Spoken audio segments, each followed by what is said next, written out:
Good Friday morning, folks. Good Friday morning. Garry here from GBL-The Ole Church, 5 Acre Homestead. Welcome to my last 23rd week of not teaching. That's correct. I'm not teaching this week.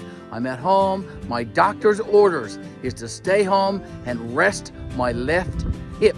And that's exactly what I'm doing. I'm following my doctor's orders. However, though, I do have some chores that must get done, like my garbage that must go out to the curb every Friday. And folks, I have just one container today, and I'm going to take that out to the curb. I'm also going to talk to you about my new hat. What do you think about my new SawStop hat? What is SawStop, you might ask? SawStop is a company that makes table saws or bench saws with a new technology, a technology that recognizes human contact. Fingers, for example. So if you're sawing on a table saw, a bench saw, and your fingers come in contact with the blade will stop automatically. Another company makes them too, Bosch. Bosch makes those bench saws, table saws that also has that technology. But however, folks, that technology and those table saws are quite expensive. They are much more expensive than this DIY guy and most DIY guys can afford in a table saw. But, Mr. Garry, a couple of tips that I can show you on a table saw. And because I have no commuting video to show you this morning in my last 23rd week of not teaching, I'm going to show you a couple of tricks, a couple of techniques on your table saw that will make it much safer for you when operating a bench saw or a table saw. So I'm going to get you to join me in the garage very, very shortly in this video. You're going to want to see that. That's a very, very important. It's got a couple of tips that I'm going to show you, and you're going to want to stay for that, especially if you have a table saw like I do without this technology, and it could save some of your fingers. So you want to join me in the garage very, very shortly. But first, folks, let's get this container out to the curb. That one is empty. And this one, though, is about only 3 parts full. So we're going to take this container out to the curb, out to its usual spot. I'm going to take my time because the ground here is slippery. And with my bad hip, I do not want to fall and make things even worse. So Mr. Garry is going to take his time walking out to the curb. It is a bit windy this morning, but not too bad at all. Okay, let's go out to the curb. We're almost there. Not much further to go. Let's put this garbage container in its usual spot, which is right over here.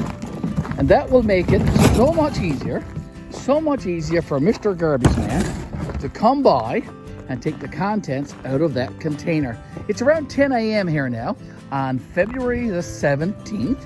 February the 17th today. It is Miss Katie's birthday today. And Miss Katie is getting a special treat this afternoon and this evening. So we're going to probably talk about that later in another video. Before I go back and show you those couple of techniques, those couple of tips on the table saw, I just want to share with you that I was out here yesterday piddling away, and I did manage to clear away some more. I got out my snow blower, and I cleared in around my trailer. As you can see, I have a nice path right out there, all cleared away. More cleared away back here by the step. More cleared away over on this side. And remember in my last video, when I was showing you all the snow, I didn't have the front step, the step by my kitchen done. Well, I did manage to do that as well. So I've got that cleared away. It took me forever though, and I had to take a couple of breaks. I had to go in and get a couple of cups of coffee throughout the day, but I did manage to get it done. But back here, folks, I did not get it done back here.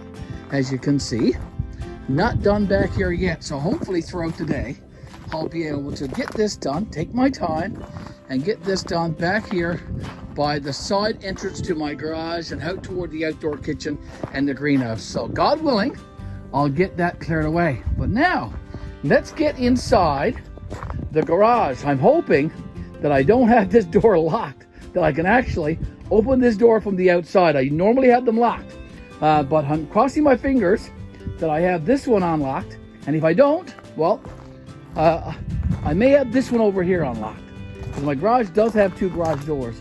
So with any luck at all, one or both of these doors is unlocked, and I can get inside and show you those couple of techniques, those couple of safety techniques on my table saw that could save your fingers. Join me in the garage, folks.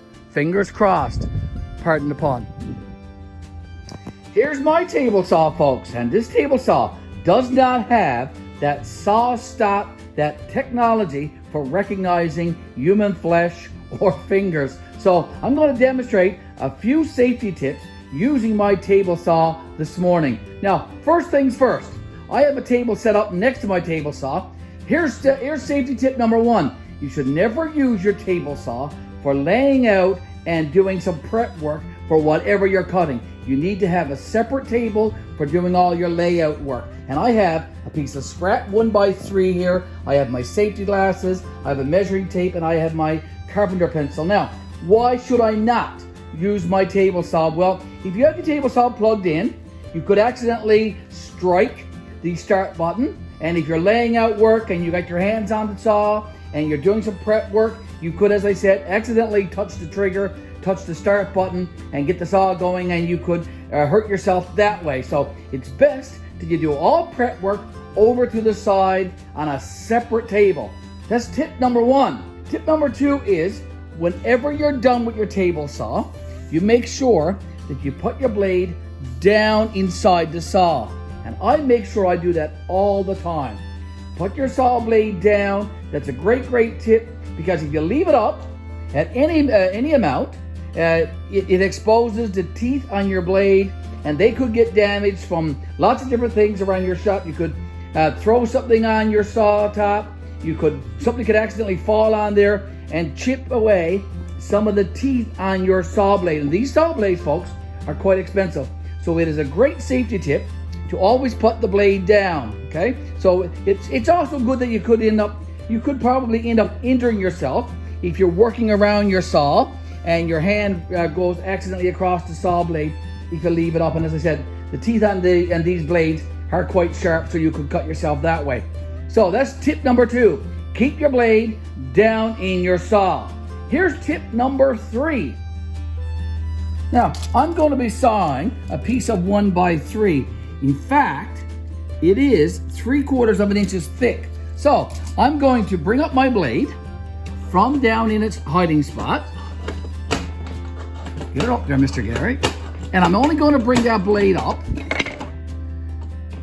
just a fraction above the 3/4. Now, if you look closely, let's do a side view, you'll see that my saw blade is up a little tad, just a little tiny bit, so you could just barely see the top of my blade. That is a great safety tip as well. Never extend your blade up your saw any more than whatever you're cutting. Just a couple of millimeters, really. Maybe 1/8 of an inch above whatever you're sawing. That will save some fingers. That is a great safety tip right there, folks. A couple of more safety tips, folks. Adjust your fence. Now, my fence comes with a guide, so I'm going to be moving my fence to the 1 1/4 mark. Here we go. And make sure you lock your fence in place. There's one on this side of the saw and one over on this side. Those are locked, and there's also another arm down here that I'm going to lock. Okay, so my fence is all locked in place. I am ready now to saw or rip this piece of lumber right down through the middle. Well, not quite. One more safety rule. Wear safety glasses. Here's my daisies. I'm going to put these on now in a second, and I'm going to rip that piece of lumber right down through the middle using this table saw. And while I'm doing so, I want you to notice the blade. You'll notice that the blade is just coming up to the top of the wood, but it's up enough that I can safely cut this piece of wood down through the middle without exposing too much blade and without putting my fingers in jeopardy of getting cut. Okay, putting on my daisies, folks.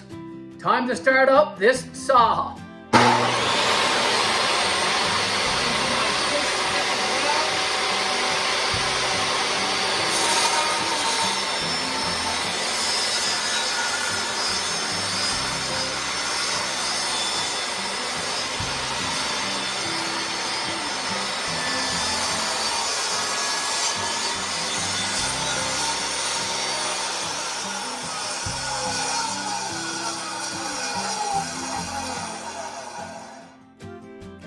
notice also that I was using my push stick.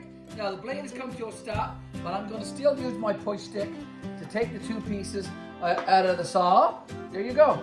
You'll notice that the blade was just peeking through the piece of lumber, the piece of material that I was using. A very good safety tip when you don't have that technology that's in the SawStop saws. So there you go, folks, some safety tips on how to successfully operate a table saw. Most DIY guys like Mr. Garry here, we do not have the SawStop technology in our saws. So we have to rely on the safety tips, those that I just shared with you. At the end of the day, at the end of your project, you want to end with the same number of fingers that you started with. And Mr. Garry has been quite successful to date, making sure that when I'm done my projects, I still have my 10 fingers. And that's a good thing. That is a good thing. Folks, before I go, I want to say this to you. Miss Betty and I, we appreciate you always tuning in to our YouTube channel, GBL-The Ole Church, 5 Acre Homestead. I also want to say this. You can watch all of our videos for free. They're absolutely free, folks. You can subscribe to our YouTube channel for free. You can like all of our videos. You can comment on all of our videos. Everything that you watch on our YouTube channel is absolutely free. So go ahead, hit that subscribe button down there in the bottom right-hand corner. It's right over there, folks. Hit that subscribe button. It is free. Thanks again for watching, and we'll see you in our next video. Bye for now. Garry signing out. Take care, folks. Have a great, great day.